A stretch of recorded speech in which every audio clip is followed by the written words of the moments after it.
The talk today, or at least this one, is Advanced INT to BIGINT Conversions.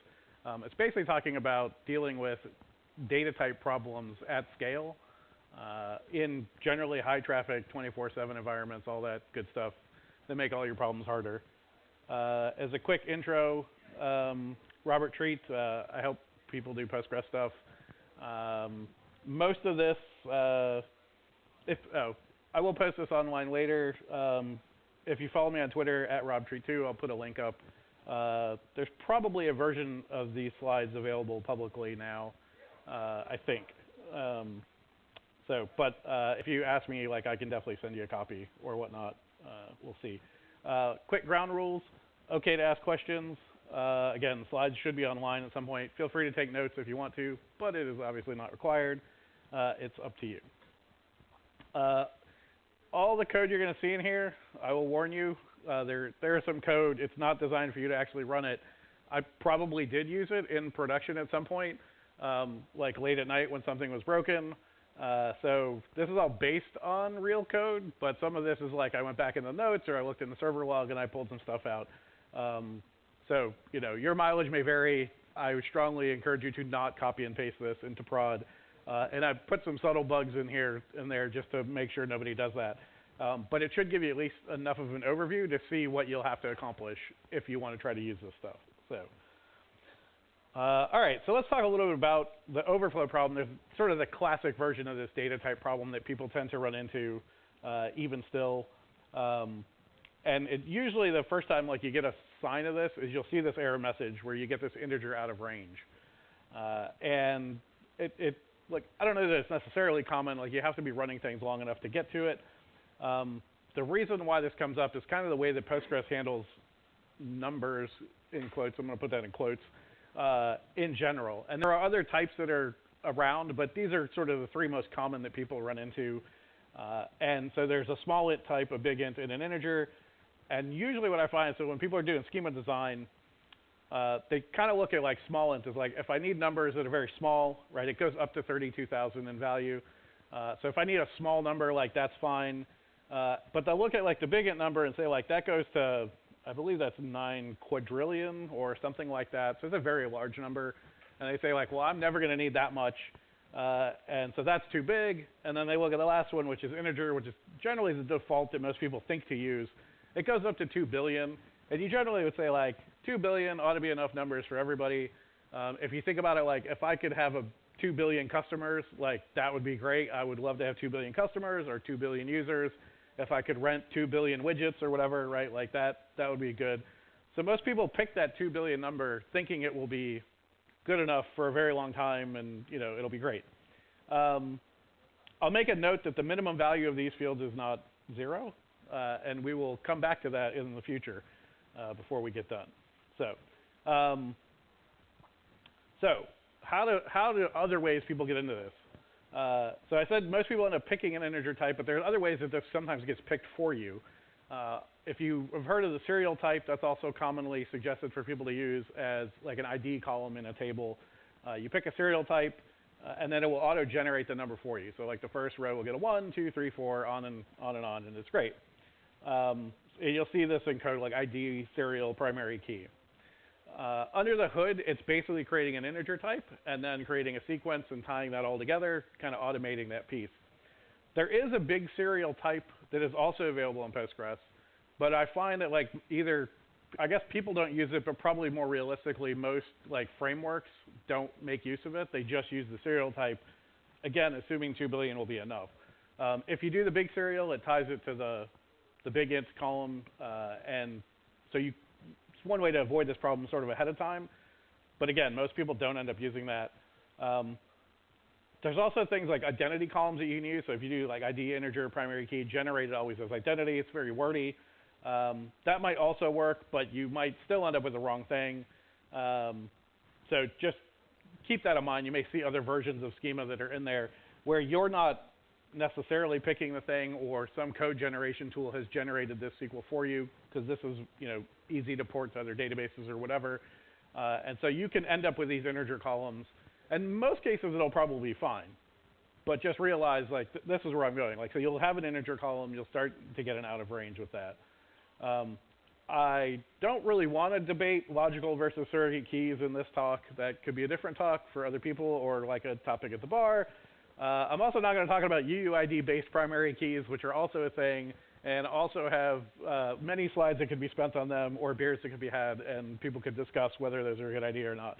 So I'm not going to talk about those things. We're talking about real-world problems, like somebody picked the ID as an integer, and now you're dealing with it. So. Okay, so remember with an ID integer, the nature of the problem that we're talking about. You have a table, it has an integer column. Usually when you hit this problem, it's surprising is the first thing, because someone somewhere said 2 billion is always enough, and you have somehow run out of that.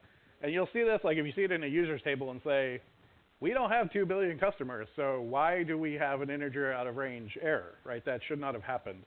The other thing is like it often takes years to actually get to this problem. So one thing I'll say is like the ID, you would say 2 billion will be enough, but maybe enough is not like for the life of the company. Maybe it's like the average career of a DBA, I think, is like 2.5 years or something at the same company. So you're like, it'll at least last 3 years, and so that'll be somebody else's problem in the future.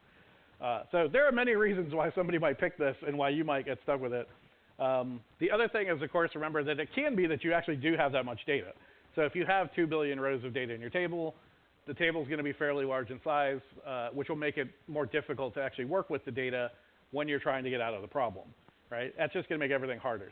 So keep all of these things in mind that, like, as you're trying to deal with this problem, the unfortunate thing is it'll be more difficult because the size of the data and probably your production system is broken, and now suddenly, the pressure is on.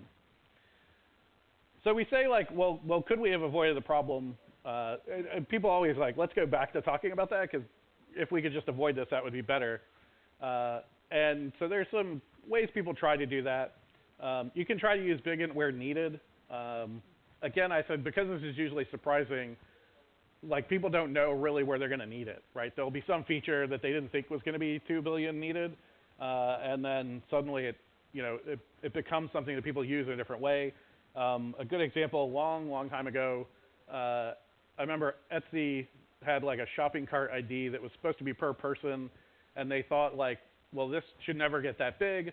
But then people started using the shopping cart as a bookmarking mechanism. So you would find people that had like hundreds of thousands of items like in their shopping cart, and they never attempted to buy it. They just wanted to save it someplace so they could go and get it later. I use that same technique at Amazon. So I don't know about you, but like there are features that are out there. Yeah. Twitter is another good example. Like it has a like button. I use the like button as a bookmarking feature, so I only have like 10 likes. I know other people that are like, they have a script or something, and every tweet that ever goes out, they just like them automatically, and they've got hundreds of thousands. So you might think that it's, your table's going to be used one way, and then users come along, and they bring you some, really interesting use cases, and it leads to more of these IDs getting churned through than you expected. Another big one that I've run into a fair amount, bugs in the ORM code. So I said ORMs, they like to, generate this stuff by themselves.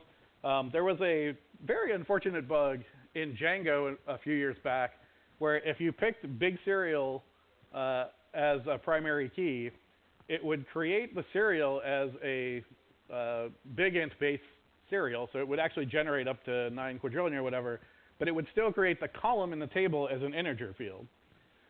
That's really unfortunate, because if you look at the sequence, it looks like it's going to be fine, and you don't realize, again, that you're going to run out of space until you hit it. So that was a bug that was in Django for a while, and people were trying to do the right thing and not realizing under the hood something bad was happening. The other big thing we see is artificial escalation. Sometimes, something happens, there's a failover event, or like you're doing maybe a logical replication upgrade, and so part of that, you have to manage the sequences yourself. We'll see that people will just bump the sequence value, like, oh, maybe we're at like, 300 million after like 3 years, and we do some operation, there's a system crash, we think we have corruption, just bump all the sequences up by like, 250 million more values. And so you just skip all those, and you'll get up to these numbers much faster than you otherwise would have, right? So we've seen artificial escalation as a big problem. Or one I've also seen where people are like, we're going to shard our database in a couple of years, so we're only going to use like every other number. So we're going to put the odd numbers on this database and the evens on the other one. They don't actually shard their database, but they still leave the old code in that's only doing every like third number or something. So you're getting escalation much faster than you would have expected. in that scenario. So, okay, can we eliminate that problem? No. With artificial escalation, you can look into the table, and here's one, like it's another really subtle one. You get artificial escalation on errors with rollbacks. So like you're doing inserts into a table and it's causing an error. Well, it could still be burning through the sequence value, right, even if you're not putting data in the table. So you have to also be aware of those kinds of things. And it really depends on how your application developers have decided they want to handle that stuff.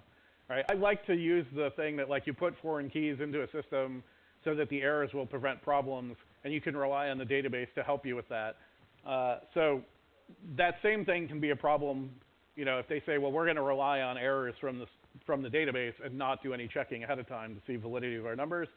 That's the kind of thing you see here, right? We're putting in 3 different values. There are no rows in the table when I count them because I've rolled it back. But if I select from the sequence, the last value is 3, right? So it's used up 3 values even though we have no rows in the table. So that's another kind of thing that, like, even if you had picked, the right thing, or you think you have to watch for those kinds of issues that come in. This also is an issue with onConflict. So if you ever use insert onConflict, do something else like either update or whatever, people don't realize like those inserts are actually still burning through sequence value. So here, like I've got 1, 2, 3 with that like insert into where I've done union all with multiple ones, so just so you can see the extra bits, right? So like I've burned through a few, even though my onConflict says do nothing. Well, it's too late by that point. Like the sequences have already had the values pulled out. So that was another one where like, insert onConflict comes around, so now application developers decide to adopt that SQL, and you think it's really awesome because it simplifies a lot of stuff, but now you're suddenly burning through, these IDs in a rate that you didn't think you were. So you get extra issue with that. Again, like I said, sometimes people do this on purpose with setval or alter sequence. So that's where you also see people jumping up those numbers on purpose. The other option, I guess, so, okay, if you say like, well, we could use it where needed, but we don't understand what needed means, and we'll probably get that wrong if we try to guess at it. The other one would be to use BIGINT everywhere. And there are reasons that people don't want to do this, and most of it comes down to like disk space or memory or like network traffic or whatever, right? There's more bytes involved if you use BIGINT than the regular integer field. And so people get concerned about that kind of thing. I don't know. I think that is an argument that can be made. I'm not sure how legitimate it really is. Other databases actually do handle it that way. So like as an example, if you use CockroachDB, integer is just an alias for a big integer, and everything is like, everything is a BIGINT in CockroachDB. And nobody actually seems to complain about that. It's a feature, not a bug in that database. So that's more philosophical on the part of the database creators. But it does show that like maybe it doesn't matter so much. Granted, that's a distributed database, so the properties it has with memory and storage are a little bit different. So, take that with a grain of salt. But that would be one answer, is you just say, we're just not going to allow integer fields anywhere, and certainly not in ID columns, and we'll just use BIGINT, and the extra space it takes, we're not going to worry about that. Of course, also, you could use UUID-based primary keys, but I already said we're not going to talk about that. So, did you have a question, or no? Okay. All right.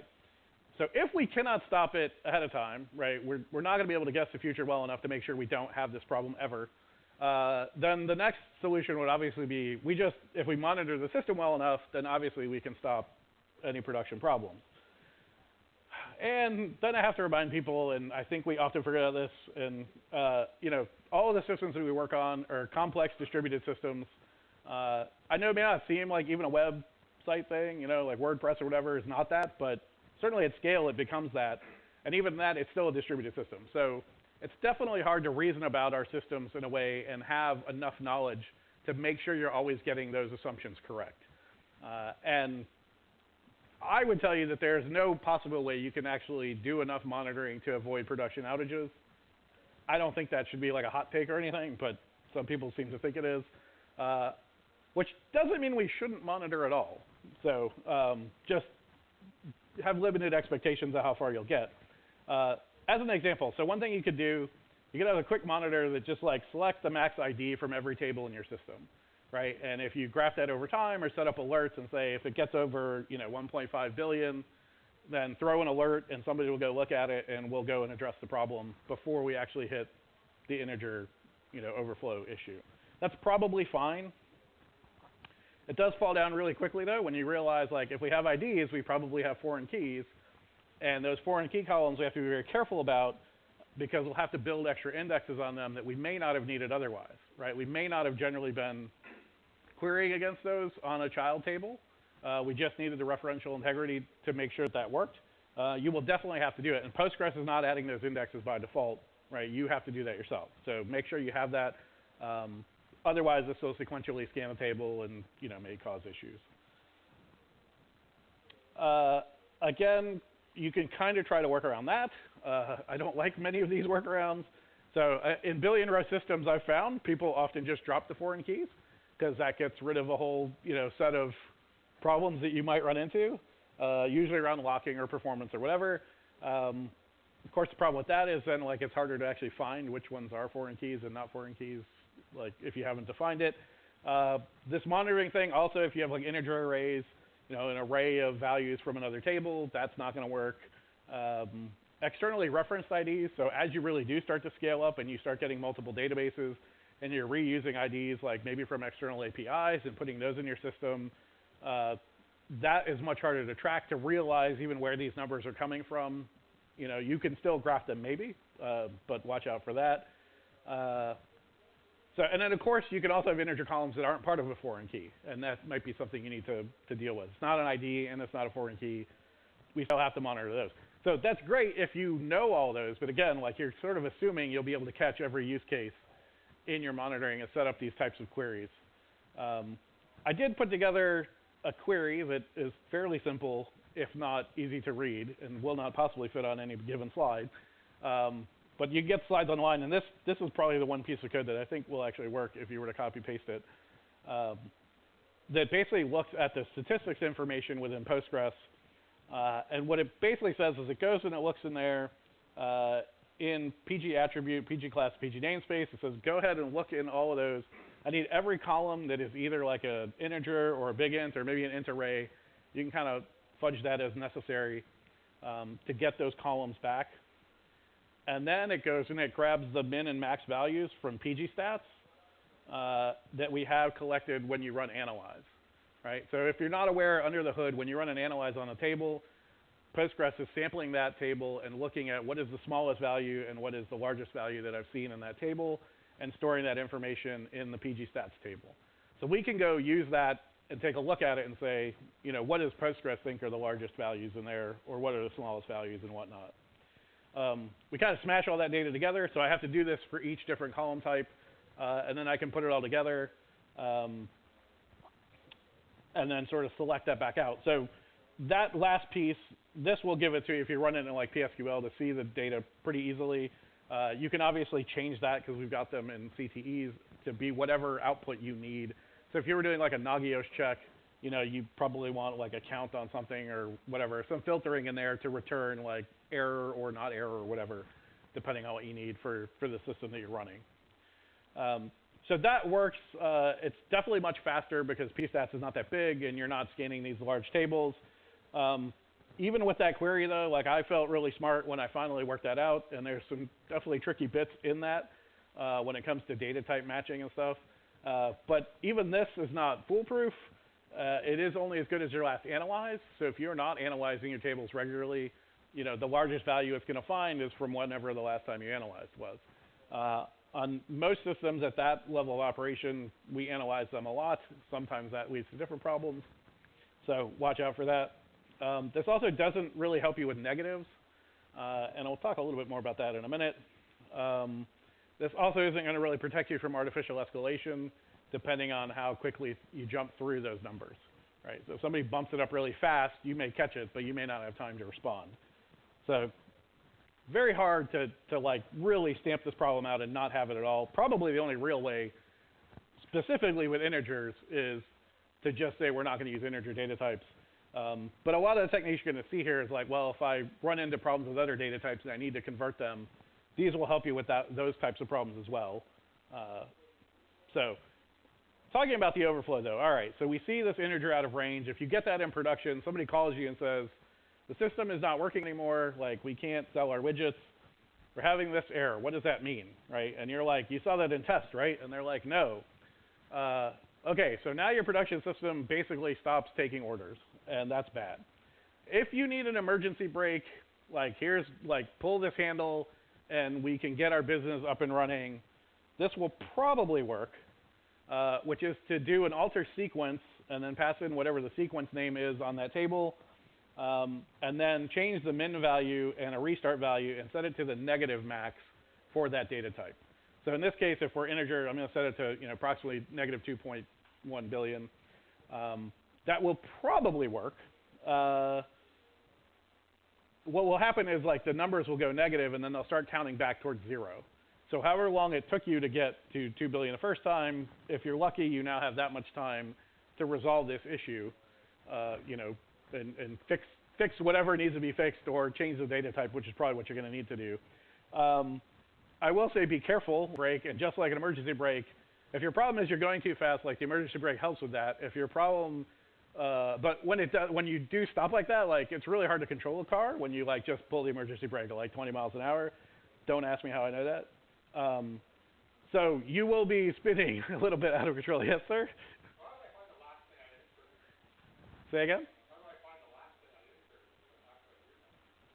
So it's hard. You just want the max value integer that's less than 0. And that will give you the last one you did. Yeah, don't do that. Right. So there are other things as well that could happen. If you're playing interesting tricks, if you're assuming that the order of integers increasing always is going to match, like here's the latest one, and we always know this is the latest one because it's the highest number in the system, then this is going to break that. So this could still break things in your application, for sure. But the hope is that like if you're inserting data, you at least buy yourself some time to go fix this in a more proper way. And so let's talk about some of the more proper ways. There's actually a few other cases this will break too. I'll get to those. We'll go through these relatively quick, and there's some pseudocode in here. Don't worry too much about it. I'll kind of walk you through it. But imagine if we have a table, right? This table called M. There's an integer and a JSON-B. We ported this for Mongo at one point. And so we have 2 columns, and we run out of space on the integer. Well, the first way to go at fixing this, right, we can add another column, future y, to replace our y column. That'll be a BIGINT. Right, so now you see a table there, future y with a BIGINT, and then you can create a view, right? And one of the nice things about Postgres, you have transactional DDL, so you can do some really neat tricks, like you alter the old M table, and you do this in a transaction. So you alter the old M table, rename it to something like other M, and then you make a view that looks like the previous M table, where you mash the BIGINT and in column together, and just return that back as the Y table. So the view looks like the old one, but under the hood, right? And you see the highlighted part. So we have a view now, public M, and then there's that coalesce of the 2 fields from the other M table. So I'm just going to pull those 2 pieces together, right? Now, like I said, it's pseudocode, and I don't want you trying to use it in production, so I don't give you the full deal. But you may have to add triggers for insert and update or delete, depending on exactly what you're doing. And I say may, which means you probably will have to do that.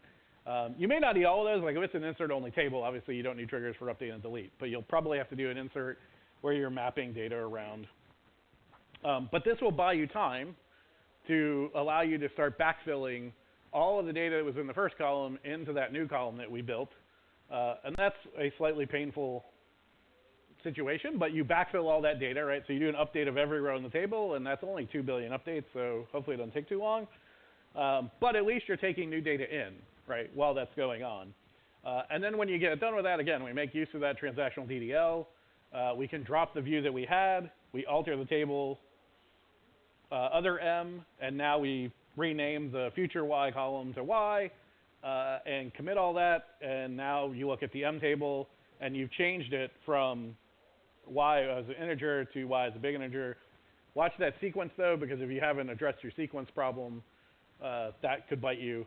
So just be aware of that. And at that point, if you had done like the negative trip, right, if you find that early enough, you can do that without really having to mess with anything. If you flipped it negative, and now you get into this, like this will still work, but you need to make sure you flip it back to something that's over 2 billion. So there are definitely corner cases to watch out for if you're doing that kind of method, but it's certainly doable. Again, have done that in production more times than I really want to admit, and we've had to use that quite a bit, so yay. You can also do that at the table level. So that was at the column level. We just add a new column onto the same table. You may have cases where you need to do it some other way. Here we're doing, again, a new public M, where we have a BIGINT, which is the primary key, but here we have Y as an integer field, so maybe that's like a foreign key or something, right, going to some other table. We create a table future M, and this one we're going to change Y from integer to BIGINT, because maybe the foreign key field now is getting new values in that are not, they're too big for it. And we do the same kind of trick. Here we're going to alter the table, rename that to original M. Again, we create a new view. We coalesce those columns together, right? And we present that to the user. So now when they look at the view, they get public M. And now it looks like there are 2 BIGINT columns as a view. Of course, season with triggers and update, insert, manage that stuff as needed. Definitely depends. Here we probably need one because we have 2 tables in mind here, right? So we've got 2 tables we're dealing with. So we need triggers on M to handle the inserts and the updates going over to the other table and adding like where X equals 1. So like if you insert on the new column, we want to populate those fields on the other one. And then actually you may want to add triggers on the other one to do a back population into the first table. So in any case, once you backfill, right, you update your 2 billion rows. Now all the columns have all the data. And we're going to do the same transactional DDL trick again. We drop the view, we rename the table back, and we commit it. And now you've got X and Y as BIGINTs. Again, watch out for sequence values. I would say you can play the same trick, right, as views with like tables using logical replication or foreign data wrappers. It is more complex. And definitely want to say I glossed over a lot of things in those examples. I just kind of want to give you like the basic outline of like you can make new columns and new data types. And those could be anything, right? If you were using like a text field and realized like actually we're just storing UUID values, so maybe we want to turn that into UUIDs, right? You could use the same basic method to do that. Like make a new column, put some triggers in place to do the data changes and have that happen. But I will say the more complex your schema, the more likely this is to be a real pain. Because if you have a lot of like dependent views or you have triggers on tables or just any of that, constraints and whatnot, you have to account for all of that stuff in that like DDL transaction piece. So that can be more complicated. If you have like 20 dependent views on the table in question, you've got to actually go and like reconfigure all those views to look at the new table. So that takes more time and effort. The upside is that's time and effort you can put in. It's not like while the system is live in production necessarily. Like you get those inserts flowing again, get the system up, then all of that is like stuff you can test out on a test system, right? And make sure the code's going to work when you go and deploy it. So I believe it or not, I do sometimes test stuff not directly in production. So there are definitely other problems to consider. I don't want to make it seem like I've solved all the problems. So first thing is, you have to think about your app code. So as noted already, some people here do really funny things in their application that they shouldn't be doing. And that's with my full-on DBA hat, because I love telling developers, like, you shouldn't do that. And if I am the developer, I usually say to the DBA, like, well, no, your database should just work better. But in this case, the DBAs are outnumbering the app developers here, so like the app developers are the wrong ones, right? So they're doing it wrong. So if your app was based on original ORM schema. So if you've used something like Rails or Grails or whatever, Django or any of those, like you usually have like a section where you're supposed to map out what your columns are in the table and what the data types are and all that.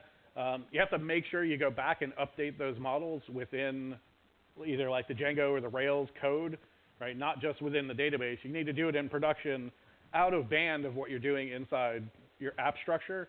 But then also make sure you go and update the app.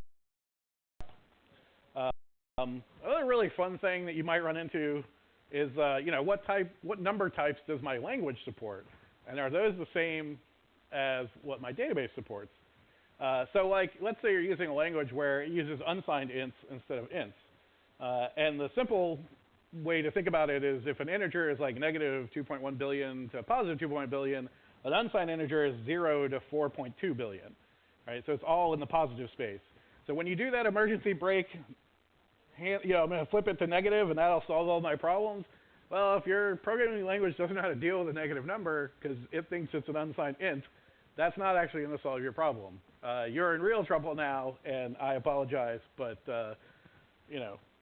Postgres job market is pretty hot. You'll be all right.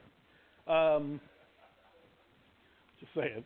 Also, I would say, again, modern systems these days, the complex distributed systems, they are like ogres, which is to say they have many layers, right? As we all recall.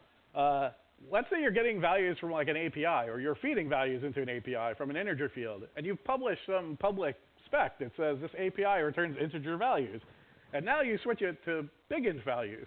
And you fix all that in your database, and so now your app starts passing out, larger than 2.1 billion values out to the public, and now their apps start breaking.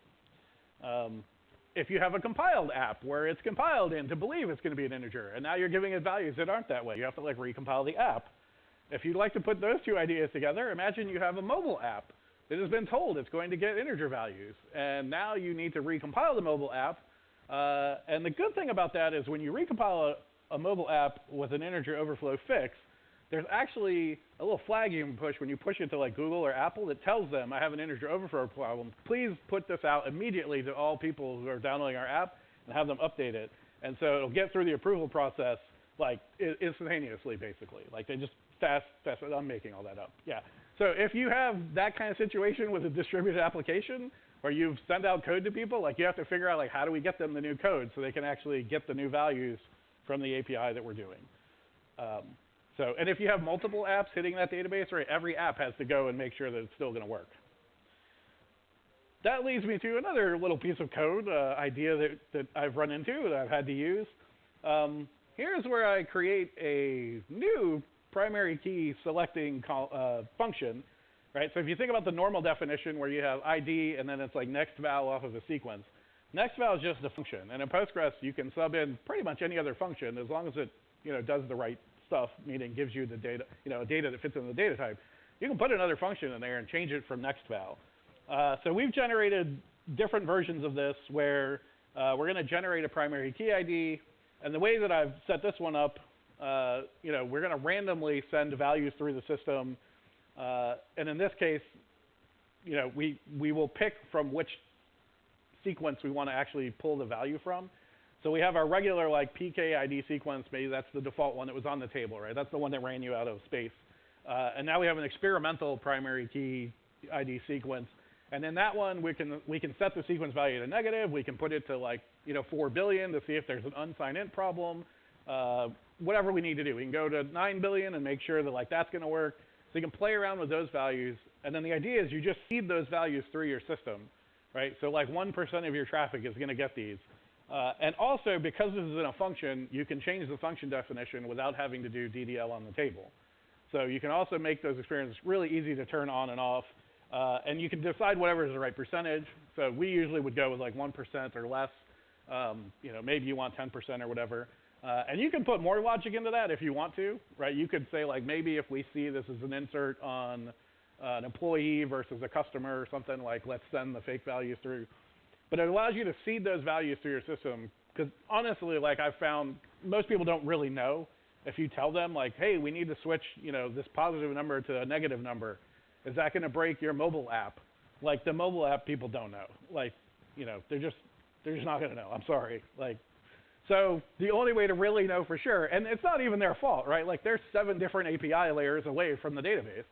So like they think it'll work, but in any case, so you can feed that through, make sure it gets all the way through, and see what interesting effects you get. If you have some weird order by because you're a bad person and that's how you code, you can see the effects of that weird order by, like it happens. So I think that's mostly it. I do have some additional readings you can look at.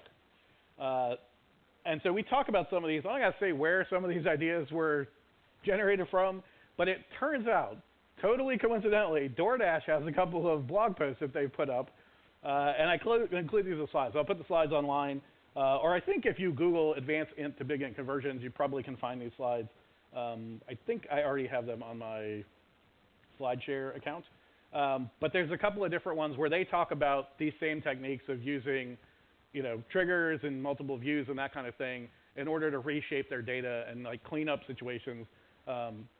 In the heat of like an outage, probably the way you're going to want to do it is, you're kind of focused on just solving your problem. But when you do that one where it's like a new table and that kind of method, you can actually go fix up a lot of problems in there because you can add, not null clauses or, put in new defaults or whatever that you needed before or something.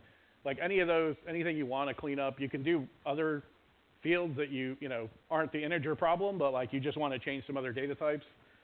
Anything like that you can do. So there's a few sort of public posts from a couple of companies here that have done this kind of thing and actually talked about it publicly. So you can get even more detail on that. And those really go into more the code piece of it. So other than that, I think that is all for now. Any questions?